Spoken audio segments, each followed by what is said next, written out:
할렐루야. 오늘 증거할 말씀의 제목은 우리에 대한 하나님 사랑의 확정입니다. 하나님은 우리를 말로만 사랑하는 것이 아니고 우리에게 그 사랑을 보여주시고 확정해 주셨습니다. 하나님의 사랑은 무슨 관념적이거나 추상적인 것이 아니고 구체적이고 현실적이고 또 우리 모두에게 알 수 있도록 그 사랑을 보이시고 확정해 주셨습니다. 예수 안 믿는 사람들이 예수 믿는 사람들 보고 뭐 하나님의 사랑을 받았다고 감격해하고 또 기뻐하는 것을 보면 저 사람들은 무슨 환상에 사로잡혀서 그렇게 한다고 말합니다. 그러나 환상이 아니죠. 실제죠. 성령을 보내서 그 성령으로 말미암아 하나님의 사랑이 우리 마음속에 부어지게 될 때에 그 사랑은 확실한 것이 되는 거죠. 그러니까 오늘 하나님은 당신의 사랑을 우리에게 보여주시고 확정하시면서 그 몇 가지 증거들을 우리에게 말씀합니다. 그 하나가 6절에 있는 말씀대로 기약대로 그리스도께서 경건치 않은 자를 위해 죽으신 것을 통해서 하나님의 사랑의 확정을 보여주셨다는 말씀입니다. 여기 기약대로라는 말씀은 적당한 때, 제 때에라는 뜻을 가지고 있습니다. 그리스도가 우리를 위해서 죽으신 것은 가장 합당한 때에 우리를 위해 죽으셨다는 말씀입니다. 우리에게 가장 좋은 때에 또 하나님의 경륜에서 가장 적당한 때에 예수님이 이 세상에 오셔서 우리를 위해 죽어주셨다는 말씀입니다. 그러니까 하나님의 때가 있는 거죠. 아무렇게나 아무 때나 예수님이 오셔서 죽은 것이 아니고 하나님이 정하신 기한에 따라서 오셔서 죽어주셨다는 말씀입니다. 그 때를 뭐라고 말합니까? 우리가 연약할 때라고 말합니다. 경건치 아니할 때. 8절에 보면은 우리가 아직 죄인 되었을 때, 그때에 예수님이 오셔서 우리를 위해 죽어 주셨다는 말씀입니다. 그 때의 죽으심이 가장 적합한 때라는 말씀입니다. 바꾸어 말하면 예수님은 우리가 의인일 때 우리를 위해 죽은 것이 아니고 경건치 아니하고 연약하고 죄인 되었을 때에 죽으신 것이 합당하다는 말씀입니다. 왜 그렇습니까? 죽음은 죄의 싹시기 때문에 그 죽음은 어떤 사람을 위해서 예비되었습니까? 죄를 범하여 죄의 싹을 요구받는 자에게 죽음이 필요하죠. 예수님이 이 세상에 와서 우리를 위해 죽으신 것은 우리가 죄로 인해서 하나님 앞에 죄삭 사망을 요구받을 때 그것을 우리가 지불할 수 없기 때문에 예수님이 대신 우리를 위해서 죄값 사망을 지불해 주셨다는 말씀입니다. 그러니까 우리가 죄인 되었을 때에 오셔서 예수님이 죽는 것이 가장 합당한 죽음이구나, 그렇게 우리는 받아들일 수가 있습니다. 그리스도는 여러분 오직 죄인을 위해 죽으시는 분입니다. 죄인이 아닌 자들을 위해서 예수님은 죽으실 수가 없어요. 그러니까 우리는 역설적으로 받아들여야 됩니다. 의인을 위해서 죽는 것이 가치로워 보이죠. 그건 의미가 없어요. 의인을 위해서 죽을 필요도 없고 죽을 수도 없죠. 왜? 죄값을 요구받지 않기 때문에. 그래서 예수님은 반드시 죄인을 위해서 죽으셔야 한다는 거죠. 죄인을 위해서 죽으실 때 그 죽음의 가치를 발휘하게 된다는 말씀입니다. 그러면서 7절 8절에 뭐라고 합니까? 세상의 풍습을 말합니다.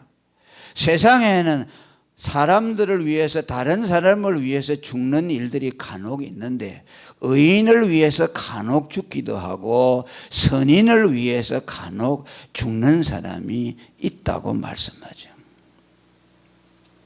예, 그러죠. 세상에는 다른 사람을 위해서 죽는 사람이 있잖아요. 왜? 그 사람이 너무 훌륭한 사람이니까 저 사람은 반드시 살아남아서 이 나라와 민족을 위해서 훌륭한 일들을 많이 해야 하기 때문에 그 사람이 죽을 자리에 내가 들어가서 죽겠습니다. 그 신하들이죠. 우리 조선시대에 보면은 인군을 위해서 죽는 것이 가장 큰 충성이라고 여겨졌죠. 그래서 그들은 그 나라를 다스리는 임금을 위해서 대신 자기의 목숨을 내어놓는 일들이 많았습니다. 그 죽음은 가치롭다고 여기기 때문이죠.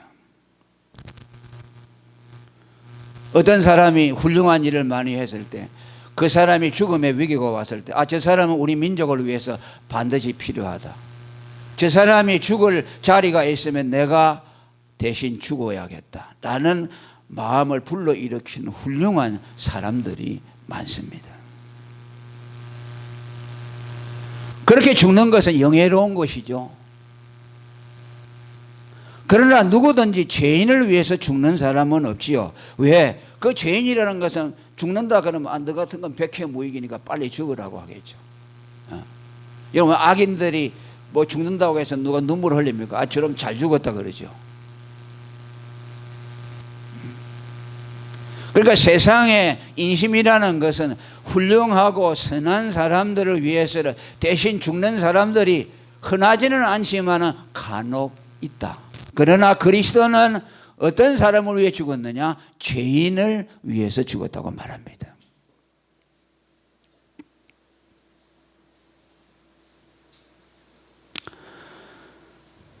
자, 그러면 오늘 우리가 이 말씀에도 좀 주의를 기울여서 주목해야 합니다.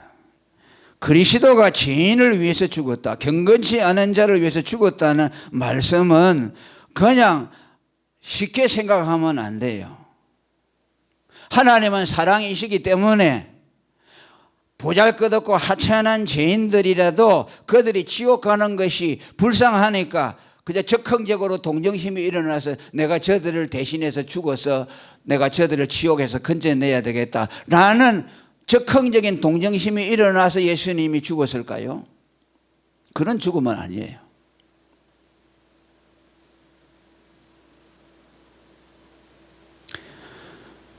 그리스도가 죄인들을 위해서 죽었다는 그 죽음은요, 그 죄인을 지칭하는 것은 특별한 죄인입니다.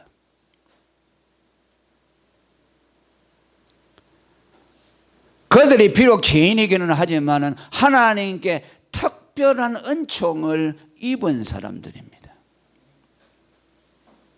에베소 1장 4절에서 5절까지에 보면은 창세전에 그리스도 안에서 하나님의 아들로 택정함을 받은 자들이라고 말합니다. 아담의 핏줄을 타고난 모든 죄인들은, 모든 사람들은 다 죄인들이지만 그 가운데에서 타락하기 전에 창세전에 하나님의 아들로 택정함을 받은 사람들이 있다는 것이죠. 그 죄인들이죠. 죄인은 죄인인데 그리스도 안에서 하나님의 아들로 택정함을 받은 그 사람들, 그 죄인들을 위해서 예수 그리스도가 죽으셨다는 말씀이죠.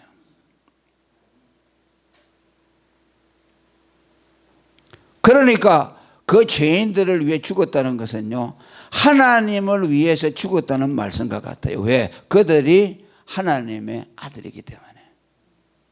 하나님이 사랑하는 자들이기 때문에, 창세전부터 그의 사랑을 받아서 내 것이라고 내 아들이라고 구별해 놓은 자들이기 때문에 그들을 위해서 그리스도가 죽은 것은 그들 자신만을 위해서 죽은 것이 아니고 그들의 아버지 되시는 하나님을 위해서 죽은 것이죠. 그러니까 그 죽음이 얼마나 가치롭습니까? 우리는 죄인을 위해 죽었다고 할 때 바른 생각을 가져야 해요. 뭐 하나님은 사랑이시다고 하니까 그냥 뭐 아무 쓰레기와 같이 의미도 없고 그런 자들을 위해서 예수님이 동정심이 바래가지고 그들을 위해 죽었다. 그것이 아니라는 말씀이죠.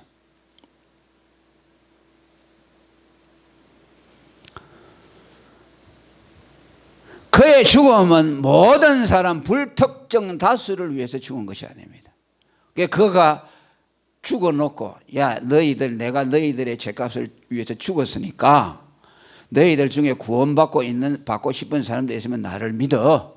그러면 너희가 구원을 받을 것이야. 이렇게 하나님이 하신 것이 아니라는 말이죠. 그래서 그냥 누구든지 누군가를 위해서 그저 누군지는 모르지만 막연한 사람들을 위해서 예수 그리스도가 죽었다는 것이 아니라는 말이죠.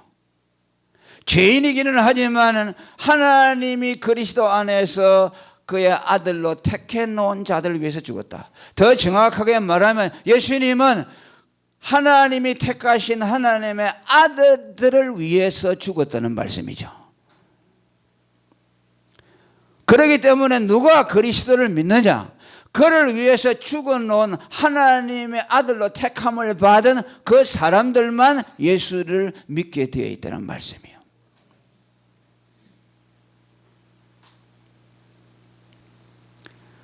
에베소 1장 4절에 보면 창세전에 그리스도 안에서 우리를 택했다고 말하고 그 기쁘신 뜻대로 우리를 예정하사 예수 그리스도로 말미암아 자기의 아들들이 되게 하셨다고 말씀했습니다. 그러니까 하나님의 아들도 창세전에 하나님이 택해서 구별해 놓으시고 예수 그리스도의 죽음도 언제부터 시작이 되었느냐? 창세전에 하나님이 그리스도를 죽으시기로 예비해 놓았다는 말씀이죠. 그 그리스도의 죽음 안에서 택한 백성들을 당신의 아들로 선택했기 때문에 그 아들들을 선택하기 이전에 하나님은 그리스도의 죽음을 먼저 예비해 놓으셨다는 말씀이죠. 그러니까 예수님이 뭐 우연한 때 그저 불쌍한 마음이 들어가지고 내가 저들을 구원해야 되겠다고 적극적으로 죽은 것이 아니고 그 죽음의 뿌리가 창세전에 기초하고 있다는 말씀이죠.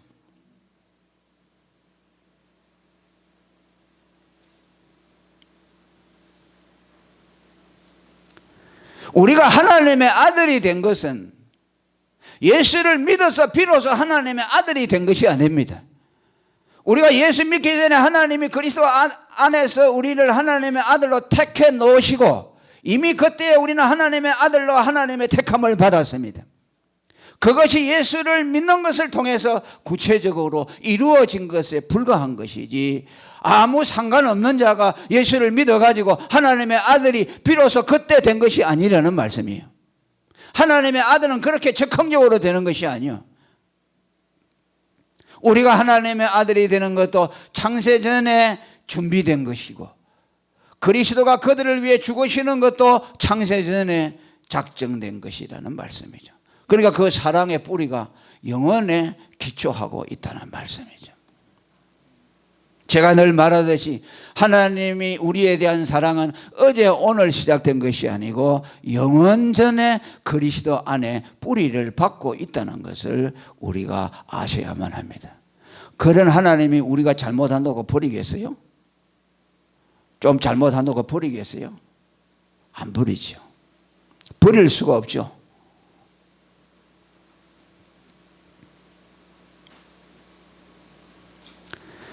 이것을 하나님은 사랑의 확정이라고 말합니다. 우리가 아직 죄인 되었을 때 그리스도께서 우리를 죽으심으로 하나님께서 우리에 대한 자기의 사랑을 확정하셨다고 말씀합니다. 그러니까 이 말씀도 주의해서 주목을 해야 합니다. 그냥 하나님이 그 아들을 보내주신 그 사건 자체를 보고 아, 하나님이 우리를 사랑했다는 확정이구나, 그런 뜻이 아닙니다. 창세전에 하나님이 그 아들을 이 세상에 보내 죽기로 예비하시고 그 아들의 죽음 안에서 우리를 당신의 아들로 택정해 주신 그 사랑을 입혀 주었는데, 그 계획했던 것이 비로소 역사 속에서 이루어지는 것을 통해서 하나님이 창세전에 계획하시고 우리에게 약속하여 선지자들을 통해서 보여주었던 그 약속들이 비로소 이루어지는 것을 우리에게 보여주는 것으로 그 하나님의 사랑이 진짜라는 것을 확증해 주었다는 말씀이에요.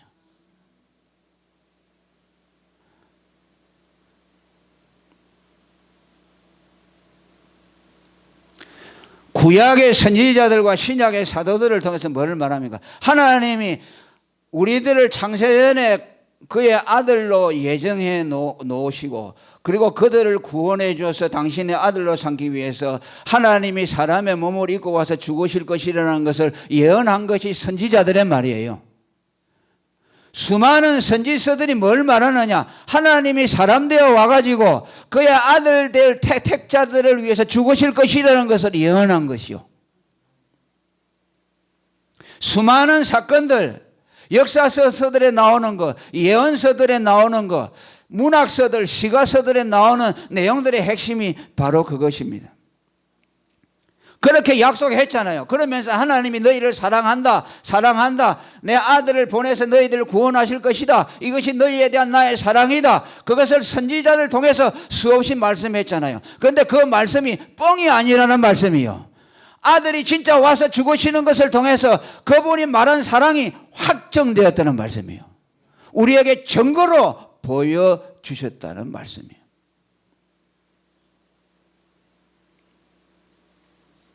로마서 1장 2절에도 말합니다. 복음은 하나님이 선지자들로 말미암아 그의 아들에 관하여 성경에 미리 약속하신 것이라. 복음이 뭐입니까? 하나님이 사람 되어 와서 우리를 위해 죽으셔서 구원한다는 것이죠. 이것은 선지자들이 수도 없이 말한 것인데 그가 누구냐? 하나님의 아들이다. 그 아들에 관해서 말한 것이다. 사도행전 13장 22절에도 내가 이새의 아들 다윗을 만나니 내 마음에 합한 사람이라 내 뜻을 다 이루게 하리라. 그리고 23절에 하나님이 약속한 대로 이 사람의 씨에서 이스라엘을 위하여 구주를 세우셨으니 곧 예수라. 할렐루야. 하나님이 다윗의 아들 가운데서 이새의 아들 다윗의 후손에게서 이 우리를 구원할 구주가 나게 하실 것을 예언했다. 그것이 이루어졌다. 그래서 다윗이 태어난 베들레헴에서 예수님이 태어나셨죠. 이스라엘의 왕이 났다, 다윗의 혈통에서 났다, 유대인의 왕으로 오셨다고 다윗과 연결지어서 말씀하고 있습니다. 다윗이 예언한 것도 하나님이 사람 되어 와서 그의 자녀들을 구원해 주실 것을 약속했습니다.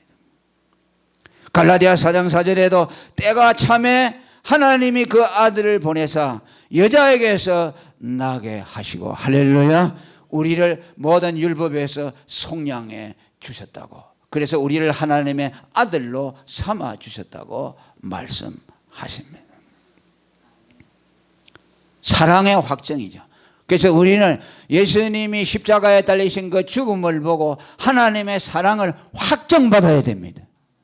그것을 보고도 하나님의 사랑을 확정받지 못한다면 하나님은 여러분들에게 더 이상 말해줄 것이 없어요. 뭐 여러분들이 원하는 요구 조건을 다 들어주는 것을 통해서 하나님이 내가 너를 사랑한다 확정해 줄 것 같아요. 그거 아니에요. 그런 것은 확정의 증거가 못 돼요. 하나님이 우리를 사랑한다는 확정은 그 아들을 보내서 죄인된 우리를 위해서 죽게 하신 것이죠.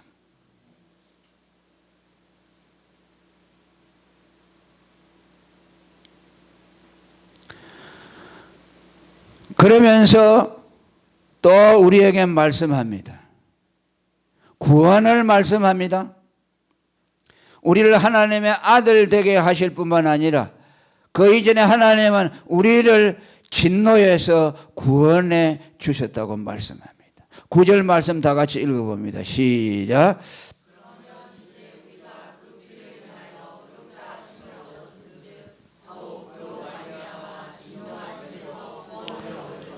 할렐루야.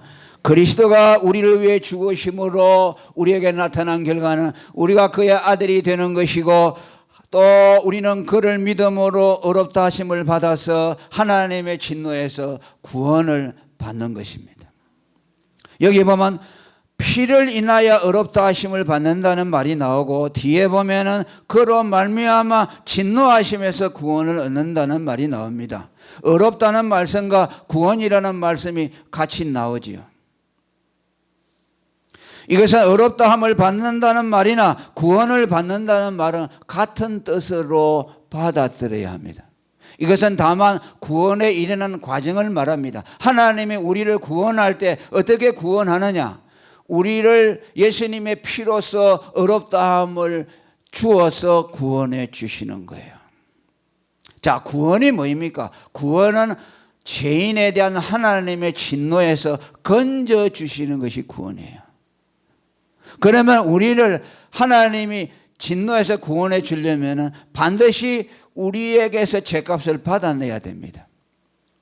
그것을 예수님이 우리 대신 하나님 앞에 죄값을 지불하는 것을 통해서 죄를 청산해 주고 우리에게 하나님의 의를 갖다 줌으로써 하나님이 우리에 대한 진노가 풀어지는 그것을 구원이라고 말하는 겁니다. 그러니까 구원을 받으려면 반드시 의롭다함을 받아야 되죠. 예수님을 믿었어. 그러니까 피로서 의롭다함을 받고 하나님의 진노에서 구원을 받는다. 그걸 10절에 다시 반복해서 설명해 줍니다. 다시 읽어봅니다. 10절. 우리가 원수 되었을 때 그 아들의 죽으심으로 말미암아 더불어 화목되었은즉 화목된 자로서는 더욱 그의 살아심을 인하여 구원을 얻을 것이니라. 할렐루야. 9절의 말씀을 설명해 주고 있습니다. 의롭다함을 받는 것이 뭐냐? 곧 죄로 인해서 하나님과 우리 사이에 원수가 되었는데 하나님의 아들의 죽음으로 의롭다함을 받아서 하나님과 화목됐다는 것을 말씀하고, 그 화목의 결과로 우리가 구원을 받았다. 그러니까 의롭다함을 받은 데서 구원을 얻었다는 말이나 예수님의 피로 의롭다함을 받아 그와 화목해서 구원을 받았다는 말씀이나 지난 시간에 설교 시간에 한 그 말씀 그대로 똑같은 의미인 것입니다. 여러분들 어떤 목사님들이 나한테 그렇게 물어봐요. 목사님 의롭다함을 받는 거하고 구원을 받는 거하고 뭐가 달라요? 그래요. 그래서 제가 그냥 같습니다 그랬어요. 구체적으로는 설명 안 하고.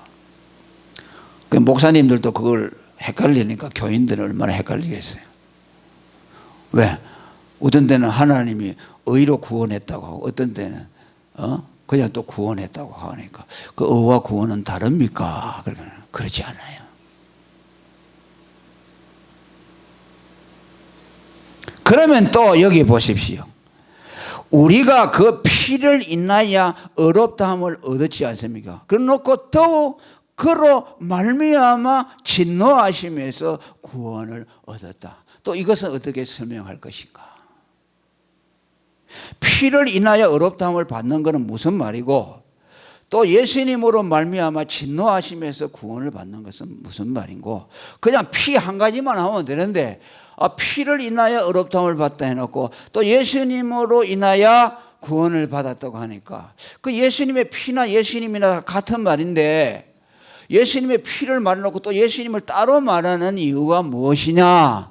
여러분이 성경을 읽을 때 그런 의문이 든 사람이 있었을 것입니다. 이 말씀은 무슨 뜻입니까? 정확한 뜻은 예수 그리스도의 피로 율법을 완성하여 하나님의 의를 이루었기 때문에 누구든지 예수를 믿으면 구원을 받게 된다는 뜻이요. 할렐루야. 예수가 피를 흘림으로 율법을 완성해 주어서 하나님이 우리를 위한 의를 마련해 놓았기 때문에 그것을 근거로 예수 그리스도로 말미암아 그를 믿으면 구원을 받는다는 뜻이요. 그러니까 예수 피로 구원받는다는 말이나 예수 피를 믿어서 구원받는다는 말이나 예수님을 믿어서 구원받는다는 말이나 같은 말씀이라는 뜻이죠. 그 예수님은 피로서 의를 이루어 놓으시고 그 피의 공로 의를 예수의 이름에다가 담아 놓으시고 그 이름을 믿는 자들은 구원을 받도록 하셨다는 말씀입니다. 예수님이 피를 흘려 의를 마련해 주지 않았다면 우리가 예수 믿는다고 구원받을 수 없어요. 예수님으로 구원을 못 받아요. 그분이 피를 흘려서 의를 이루어 놓았기 때문이에요. 그것을 말씀하고 있는 것입니다. 사도행전 4장 12절에도 예수 그리스도의 피가 의를 이루어 주었기에 예수 외에 천하 인간에 구원 얻을 이름을 주신 일이 없다. 예수님이 피를 흘려서 의를 이루어 놓았기에 그 예수의 이름에만 구원이 있도록 했다. 사도행전 10장 13절에도 예수님이 피를 흘려 의를 이루어 놓았기 때문에 그 이름을 힘입어서 죄사함을 받는다고 했고, 로마서 10장 13절에 예수의 피로 의를 이루어 놓았기에 예수의 이름을 부르는 자는 구원을 얻는다고 우리에게 말씀해 주셨습니다. 이것이 무엇이냐? 하나님이 우리에 대한 당신의 사랑의 확증이라는 것을 말씀해 주셨습니다. 오늘 예수님은 우리 앞에서 이 말씀을 통해서 당신의 죽음의 의미를 우리에게 다시 말씀해 주었습니다. 성경이 죄인을 위해서 예수님이 죽었다는 것이 무엇인가를 분명하게 말씀해 주었습니다. 예수님이 우리를 위해 죽으심은 어느 한순간에 그분의 동정심이 발동해서 우리가 불쌍해서 죽은 것이 아니고 그 사랑의 그 동정의 뿌리는 창세전에 하나님의 사랑에 기원되고 있다는 것을 말씀합니다. 저와 여러분을 하나님이 당신의 아들로 삼으시기로 작정한 것도 창세전에 그리스도 안에서 시작이 되었습니다.